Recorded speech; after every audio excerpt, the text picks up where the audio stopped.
Hello students, good morning and Jai Swaminarayan to all of you. Today I am going to continue our chapter 5, Exploring Value. In a last video I had taught you activity 2. Now we will continue activity 3. So here activity 3 is about match A with B. दोस्तों यहाँ पे देखो ए में दिया है gauge, तो gaze का मतलब क्या है?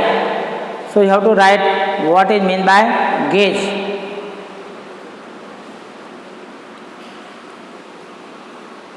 यहाँ पे दिया है smothering, to feel strong about, miracle, idiot, thrash, cowl, harassing, contradict और पेन सेलिंग, ये सब मीनिंग दिया है.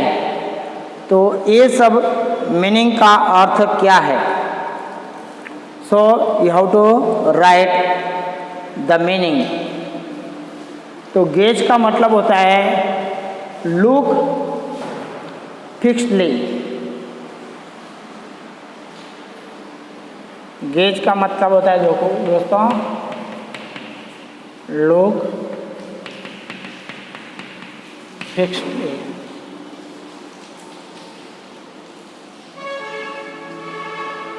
स्मदरिंग, स्मदरिंग का मतलब क्या होता है? तो स्मदरिंग का मतलब होता है ट्राइंग टू स्माइल, या सफोकेटिंग भी होता है. होता है suffocating.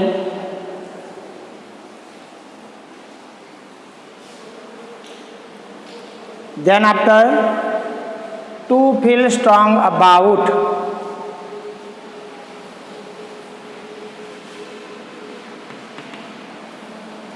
to be sure of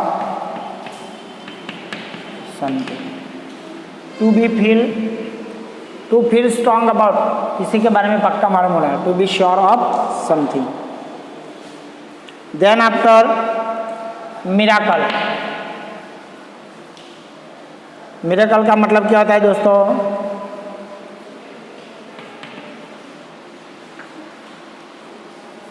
the something, the happening of something, the happening of something unbelievable.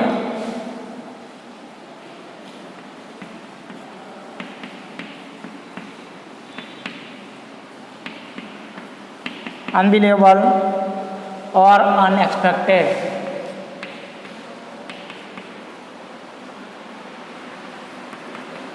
और the happening of something unbelievable और अनएक्सपेक्टेड.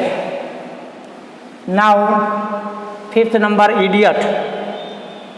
इडियट का मतलब होता है someone who is not good for anything. मतलब कोई भी चीज़ में अच्छा नहीं है उसको बोलते हैं इडियट, पागल. Then after trash. थ्रैश का मतलब है मारना, पीटना, बीट करना. क्या होता है? बीट करना, मारना. देन आफ्टर 7 नंबर है स्काउल. स्काउल का मतलब क्या है? तो दोस्तों स्काउल का मतलब है an angry expression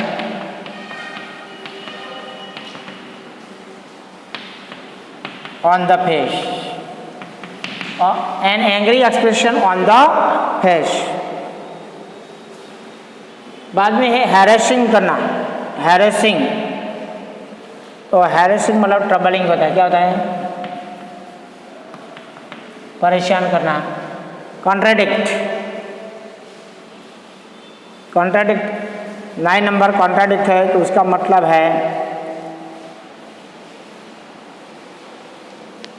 to go against.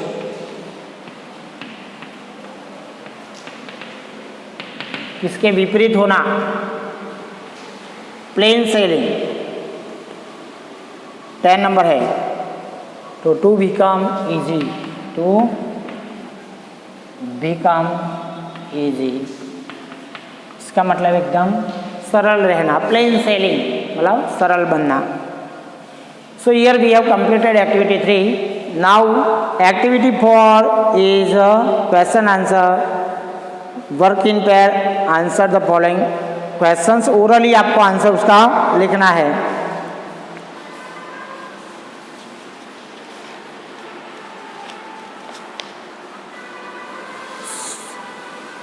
We are taught this kind of a thing at school. So why do you think Swami said the above sentence? We are not taught this kind of a thing at school. हमको ऐसी कोई चीज़ school में सिखाया गया नहीं है। Why do you think Swami said the above sentence? आप क्या मानते हो कि स्वामी ने क्यों कहा ऐसा? Why do you think Swami said the above sentence? Why do you think Swami said the above sentence? ऐसा क्यों बोला, आप क्या सोचते हो? So Swaminathan was asked a practical question. Swaminathan को सॉल्यूशन का प्रैक्टिकल आंसर क्वेश्चन पूछा था उसको। In schools theory is taught but its application और practically of knowledge is hardly taught. School में उसको थियरी सिखाई गई थी और कैसे उसको अप्लाई करना वो सिखाया था। Practically of knowledge is hardly taught, और प्रैक्टिकली नॉलेज तो बहुत कम सिखाया था। So Swaminathan said we are not taught this kind of this thing at school. इसलिए स्वामीनाथन कहता है कि we are not taught this kind of thing at school, इसलिए हमको ऐसी चीज़ स्कूल में सिखाई गई नहीं। Why did father think Swami was an idiot? Father क्यों सोचते हैं कि स्वामी इडियट है, इडियट था, वो पागल था।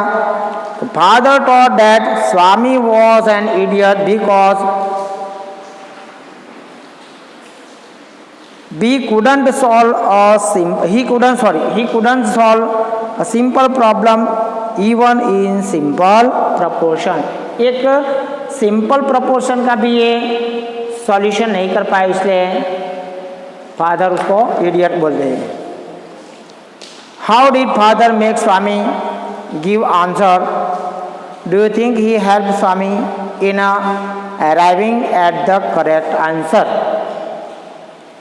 How did father make Swami give the answer? Father ने स्वामी को आंसर कैसे बताया? Do you think he help Swami in arriving at the correct answer? आप मानते हो कि उसको करेक्ट आंसर पे आ जाए ऐसी तरीके से सिखाया था? Perhaps Swami was fumbling which method he should adopt to arrive at the correct answer. शायद लगता है कि स्वामीनाथन को थोड़ा श्योरिटी नहीं था कि कौन सी मेथड अप्लाई करूँ तो वो सही आंसर पे आ जाए। Then is father gave a hint to him. Father ने उसको हिंट दिया, थोड़ा सा की दिया। He asked Swami simple questions leading him to solution and at last Swami could answer the question. He asked Swami simple question, उनको स्वामी को उन्होंने सिंपल क्वेश्चन पूछा, लीडिंग हिम टू सॉल्यूशन, जो सॉल्यूशन के बिल्कुल नज़दीक ले जाए। And at last Swami could answer the question, और लास्ट में स्वामी उसका आंसर दे पाया। Why did Swami burst into tears in the end? Last में स्वामी की आंखों में आंसू क्यों आ गए? तो Swami made a lot of efforts to solve the problem. Swami ने बहुत सारे एफर्ट किए ये प्रॉब्लम सॉल्व करने के लिए। He was greatly confuse and tolerated his father's anger. He was greatly confused and tolerated his father's anger। पिताजी के गुस्से से वो बहुत कंफ्यूज, बहुत ज़्यादा ही कंफ्यूज हो गया था, और वो उसको फादर के गुस्से को भी सहन करता था। और लास्ट में at the end of half an hours agony, Swami could arrive at the solution. अब हाफ एन आवर 1 घंटे के बाद स्वामीनाथन इस सम के सॉल्यूशन तक आ गया. Swami could arrive at the solution. This made Swami burst in, और इसकी वजह से उसकी आंखों में आंसू आ गया. It was plain sailing after that. What was plain sailing? It was plain sailing. दोस्तों आपको बताया यहाँ पे प्लेन सेलिंग का मतलब बिकम ईजी. वो कैसे ईजी बन गया? It was plain sailing after that, इसके बाद तो वो ईजी बन गया. वॉट वॉज प्लेन सेलिंग, तो ये ईजी क्या है? What was easy plain sailing, easy क्या बात थी easy? Swami had gone half the way solving problem. Swami had gone half the way solving problem. Then his father approved that he was on the right track and asked him to go further. उसके बाद उसके father ने approve किया कि he was on the right track, अभी सही रास्ते पे आ गया, सही आंसर पे आ गया है. And asked him to go further, आगे बढ़ने के लिए उसको थोड़ी सी हिंट दिया. The rest of the thing for Swami was now easy, और बाकी की चीज़ स्वामी के लिए क्या बन गई? ईजी बन गई. So friend, here we have completed question answer also. Activity 5, work individually and write the answer in your notebook. ये जो चीज़ है वो आपको करनी है, आपको इंडिविजुअली ये काम करना है और उसके आंसर आपकी नोटबुक में लिखना है. So friend, we will continue activity 6 in our next period. जय स्वामीनारायण.